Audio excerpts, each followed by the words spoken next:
होती है जब जीवन में कोई बड़ी चोट लगे, जब कोई बड़ा संकट आ जाए। इसलिए खाली आप भागवत से अलग करके, माला में पुगे हुए बहुत मोती हैं, लेकिन एक मोती को भी अलग कर लो, गजमुक्ता को, तो बाजार में पूछो इसकी कितनी कीमत है। अपने जीवन के व्यवहार के बाजार में पूछो कि भागवत के एक अक्षर की क्या कीमत है, इसकी क्या महिमा है। कितना बड़ा इंगित, कितना बड़ा संकेत, कितना बड़ा सदुपदेश, कितनी बड़ी प्रेरणा और कितना बड़ा तुम्हारे लिए पथ प्रदान किया गया है। सावधान, फिर दोबारा उन कर्मों की आवृत्ति मत करो जिनने तुमको जन्म लेने के लिए विवश किया है।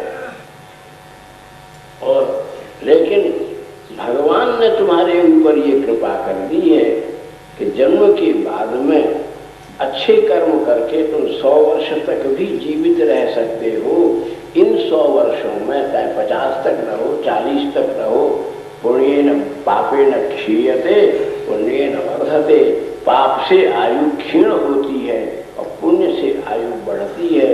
बोले ऐसे कर्म करते रहो कि मर करके शरीर तो छोड़ करके जाओ, क्योंकि मलमूत्र से भरा हुआ है, लेकिन ऐसी जगह जाओ जहाँ ये प्राकृतिक शरीर नहीं है, चिन्मय स्वरूप है, चिन्मय शरीर है।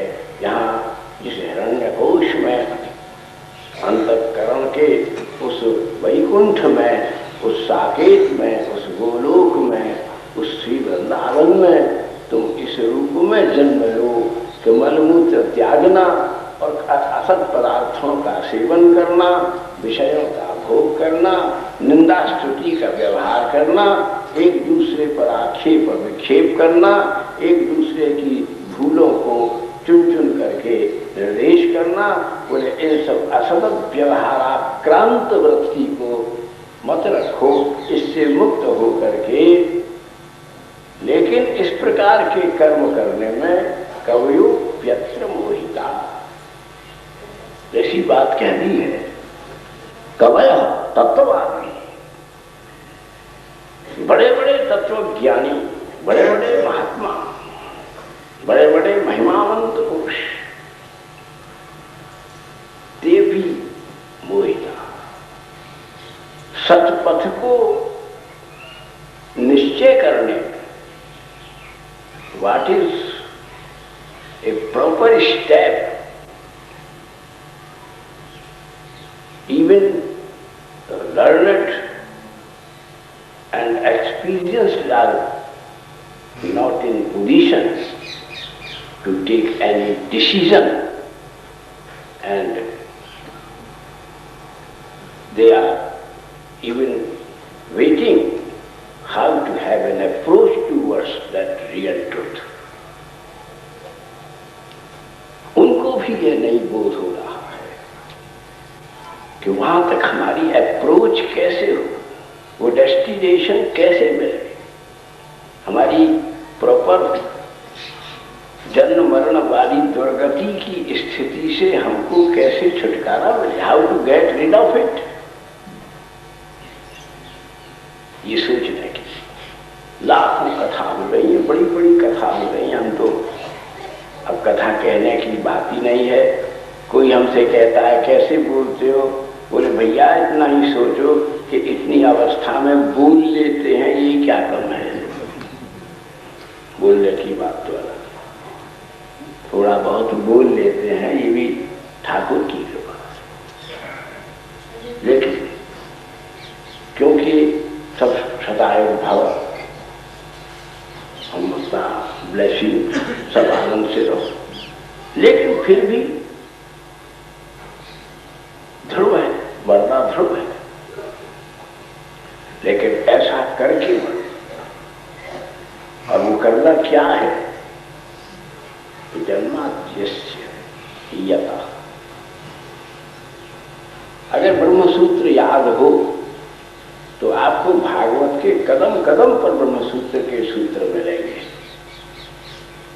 जिनमें जो उसी का भाष्य भागवत 40 श्लोक, व्यास जी ने इसका भाष्य किया तो उपनिषदों को, ब्रह्मसूत्र को, भगवद गीता को आधार करके विस्तार किया। कैसी कैसी मधुर कथाएं दी करके सब भगवान के, लेकिन अजन्मा की कथा।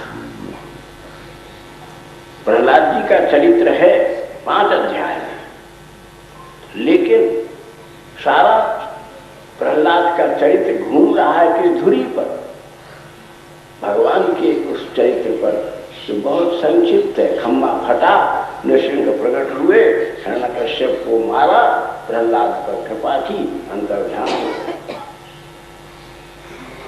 भगवत चरित्र एक बार में आ गया और प्रहलाद का चरित्र 5 अध्याय में भक्त के मुंह से कहना दिया। क्या प्रहलाद जी से नृसिंह हाथ जोड़कर कहा प्रहलाद जी से, आप कथा सुनो। नृसिंह जी हाथ जोड़े खड़े, बोले प्रहलाद से कहा कुछ मांग लो। प्रहलाद जी ने कहा मैं कोई मांगता हूं क्या, मैं भिखारी हूं क्या, मैं सम्राट का पुत्र हूं, मैं दैत्यकुल साम्राज्य का अधिपति हूं, मैं क्यों मांगू, आप मांग लो मुझसे जो चाहिए, कहो क्या चाहते हो। अगर अपने को देवता मान करके मुझे कुछ देने का तुम बात कर रहे हो तो मैं दैत्याधिपति होकर के तुमसे कह रहा हूं, देवताओं के देवता से, कि तुम मुझसे कुछ मांग लो। देखो तो नृसिंह जी खड़े होकर के हाथ जोड़ करके बोले कि प्रहलाद तू मेरा एक काम कर दे, तेरे सिवाय कोई नहीं कर, तू इन मांगने वालों को ये सिखला दे कि जब मैं सामने आऊं तो मुझसे क्या मांगना चाहिए। तुम वही धन मांग रहे हो जिसने तुम्हें पीड़ित किया है, तुम वही स्त्री सुख मांग रहे हो जिसके मारे आक्रांत होकर के जर्जर हो गए हो,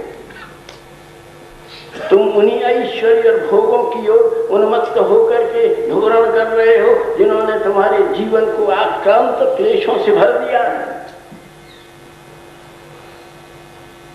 और नृसिंह भगवान प्रहलाद से कह रहे हैं कि प्रहलाद की गणना परमाचार्यों में है। बृहस्पति जी ने कहा इंद्र से अब हम नहीं पढ़ा सकते, अब तुम्हें ज्यादा पढ़ना हो तो शुक्राचार्य जी के पास जाओ, कविनाम क्षमा करो। गीता में भगवान ने विभूति योग में कहा है कि तत्ववेत्ताओं में शुक्राचार्य। हमको बड़ा दुख होता है जब हम इन टीवी के इन सीरियल्स में शुक्राचार्य जी की, नारद जी की दुर्दशाएं अपनी सीमा पर देखते हैं। आप कहने में आज तो नाराज होंगे, चाहे और इधर उधर की पिक्चर देख लो, लेकिन जान करके बिगाड़ी गई धर्म का नाश करने वाली ये धर्म की पिक्चर है विश्व रही। कैसा चरित्र नारद जी का, कैसा भगवान शुक्राचार्य जी का। इनके लिए ठाकुर कह रहे हैं कि मैं मैं शुक्राचार्य हूं, तत्ववादी हूं। अस्तु, प्रहलाद जी कह रहे हैं तू मांगे मत, तुझे कुछ नहीं चाहिए, तू आप है, तृप्त है, मुक्त है, साक्षात सनकादिकों का अवतार है। प्रहलाद जी साक्षात भगवान सनकादिक है। तो अच्छा, तो कामिनी व्यागति, सारे संसार के कामियों की एक सुंदर स्त्री के प्रति पागल हुए। कितने महाभारत हुए हैं, कितने विश्व युद्ध हुए हैं स्त्री के रूप को लेकर के।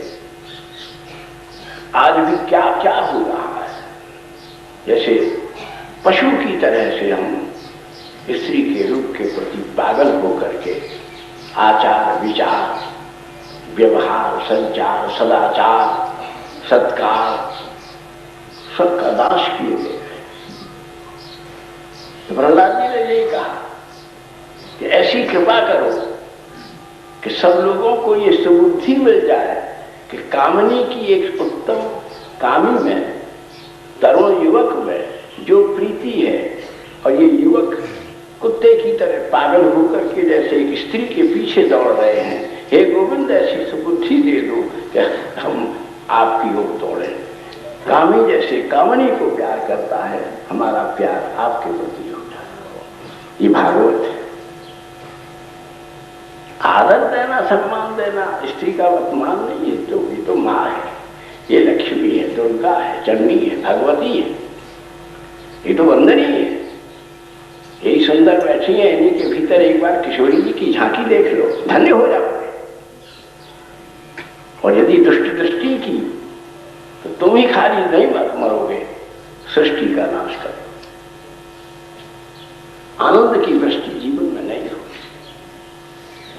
कामोन्मुख होकर के यौन शिष्ण परायण, शिष्णो उदर परायण, भागवत में इसकी व्याख्या की, शिष्णो उदर परायण 3 बार आई है ये आवृत्ति। आप भागवत का पाठ करें। संसार में बड़ा दुर्भाग्य क्या है कि जीव शिष्णो उदर परायण होगा। कृष्ण चरण परायण हो जाए, यही परमोपलब्धि है। शिष्णोदर परायण, कृष्ण चरण परायण हो जाए, इसका क्या उपाय है? श्रीमद् भागवत जन्माद्यस्य यतः। अब तो हमारा मुकदमा हो जाए, हमारा ये काम हो जाए, हमारा वो काम हो जाए, कामा तो व्यक्ति न भयम न लज्जा न संकोच न कुछ करके पतंगों की तरह से दीप शिखा पर दौड़ रहे हैं और भस्म हो रहे हैं। लेकिन भागवत ने पहले ही वाक्य में आगाह किया, सावधान किया। भागवत में कहा, पहले ही कहा, सावधानतया शृणु, बात को सावधान हो, स्वाध्याया ना प्रमदा। बात को सुनने और समझने में प्रमाद मत करो, उन्माद मत करो, अभिमान मत करो, अवज्ञा मत करो किसी की।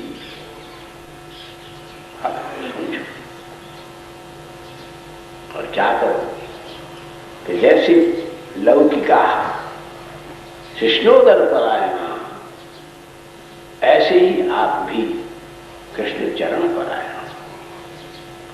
इसलिए सबसे बाद में जाकर के, जैसे गीत में एक अंतरा और एक स्थायी होता है, हमारे मुरली जिसको जानते हैं, बात को हीरालाल जानते हैं। जीवन का स्थायी वाक्य ये है कि जल्दी करो, ऐसा उपाय करो कि जन्म मरण के बंधन में न रहो और शिष्णोदर परायण न रहो। अगर इसके बाद कुछ भी कथा नहीं हो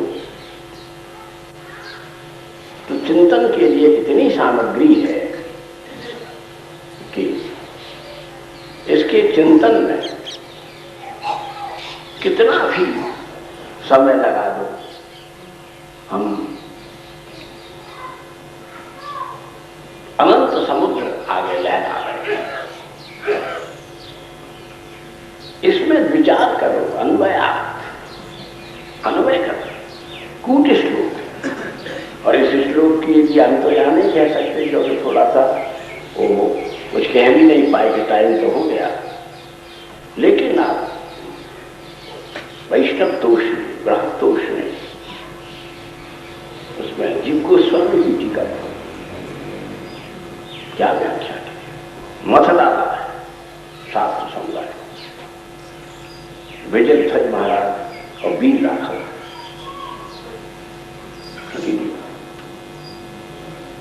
तो उपासना परक भी देखो, वही उपासना करो। उपासना ग्रंथ है, उपास्य है। इसमें उपास्य कौन करेगा?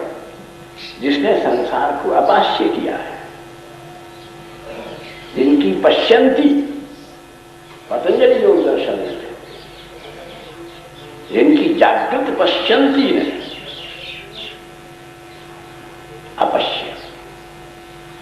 संसार के विषयों की वृत्तियों को अनुभव करना ही बंद कर दिया है।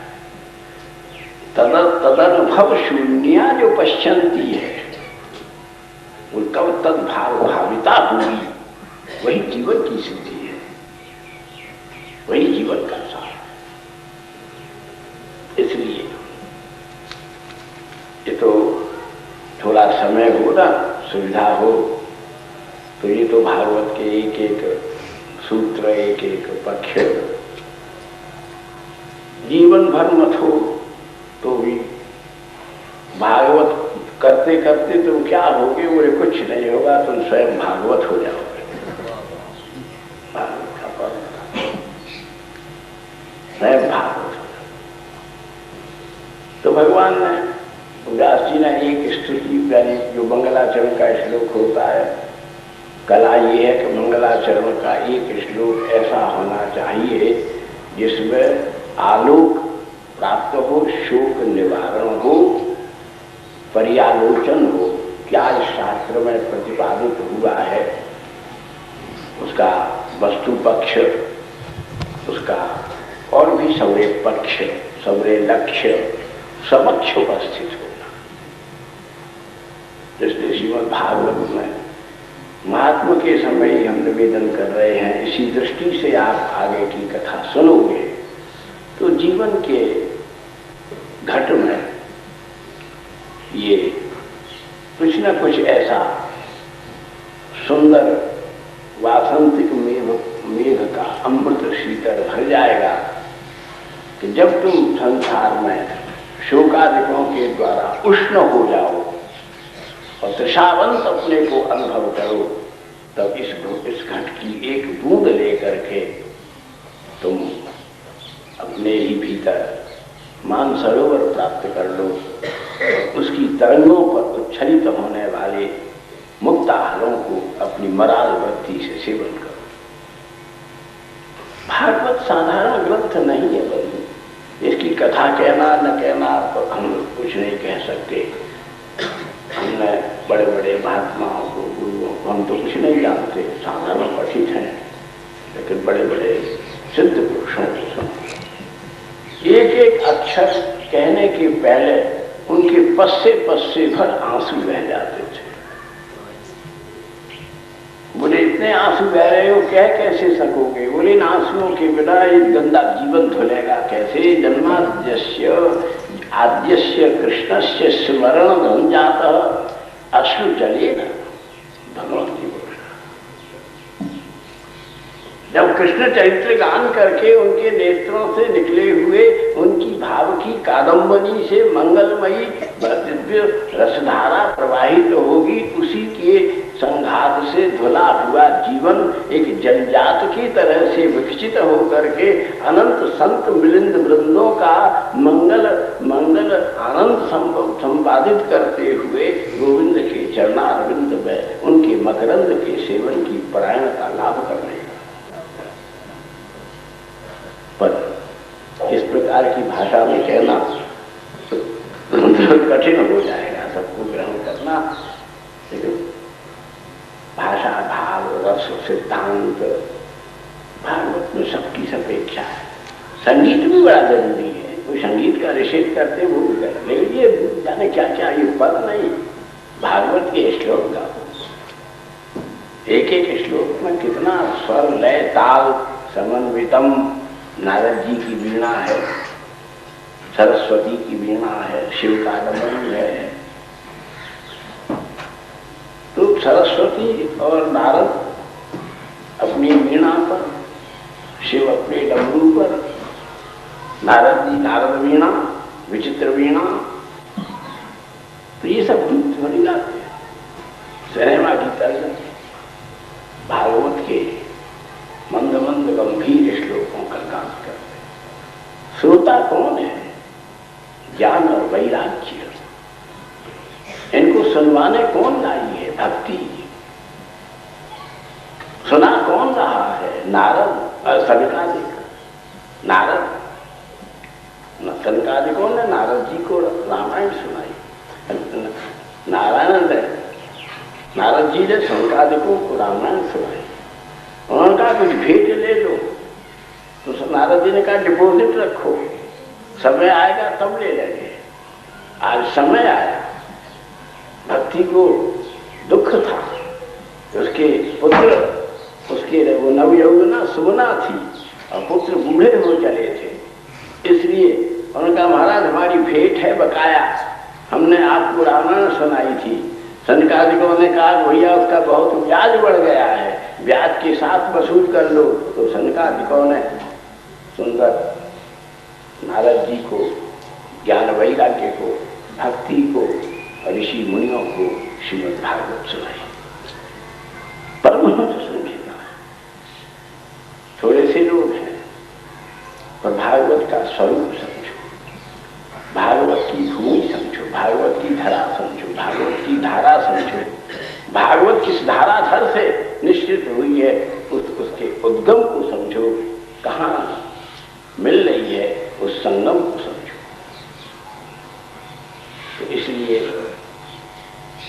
भागवत का जन्माद्यस्यतः अन्वय, हर एक चीज का सामंजस्य हो, समीकरण हो, समाहार हो, समन्वय हो, समत्व स्थापन हो, ऐसे सक्षम साधिकार श्रेष्ठ संतों के द्वारा उसका स्वादन, उसका कथन, उसका श्रवण। इसलिए जो व्यतिरेक है उससे अपने को बचाओ। विवर्जितस्य त्याग, उसका, क्योंकि मूर्ति गणेश की है, गणेश मंगल के देवता है, लेकिन जिस चीज की मूर्ति बनाई गई है, जिस उत्सव के साथ उसका स्थापन किया गया है, उसी उत्सव और उत्साह के साथ उसका विसर्जन करो, मांसुल का विसर्जन करो, अस्थिमांस में निर्मित का विसर्जन करो, प्रेम की वंदना करो। और जब तक है, आप पूजा की सबसे बड़ी बात है कि प्रत्येक में ही भगवान का अंश है, सदंश है, चिदंश है, आनंदांश है। उस अंश को ही तुम मानो। इसलिए बहुत सुंदर है, लेकिन कैसे है? उसमें जो सदंश, चिदंश और आनंदांश की है वो कृष्ण है। अरविंद आज के आधुनिक उकार को काय का करते हैं, the beauty is God incarnation. किसी की सुंदरता में साकार ईश्वर का अनुभव। तो तुलना होगी, इनका देखना ठीक है, इनका देखना ठीक, इनका देखना ठीक है, इनका देखना ठीक। तो बेटी कह सकती है खड़ी होकर के, सच्ची कहूं ये सब देख रहे हैं, ये कितना बड़ा मेरा दुर्भाग्य है, और ये संत मुझे नहीं देखते हैं, ये मेरा दुष्प्रारब्ध कैसे मिटेगा? What is the object, aim of action? किसी भी क्रिया का ऑब्जेक्ट क्या है? ऑब्जेक्शनेबल ऑब्जेक्ट तो नहीं है। अगर ऑब्जेक्शनेबल ऑब्जेक्ट है, then you are committing a crime. और यदि affectionate action है तो जीवन में फूल बिखर जाएंगे, नहीं तो फूल तो कोई तोड़ ले जाएगा, कांटे ही कांटे रह जाएंगे, जो तुम्हारे ही कांटे तुम में ही चुभ चुभ करके तुम्हारे खून को पी जाएगा। अर्थेषु श्री अर्थेषु अभिज्ञा, तात्पर्य की अभिज्ञता, जानकारी। जो कुछ कर रहे हो वही प्रकार से सोचो, समझो, किम करणीयम, क्या करने का है, क्या न करने का है, क्या त्याज्य है और क्या ग्राह्य है।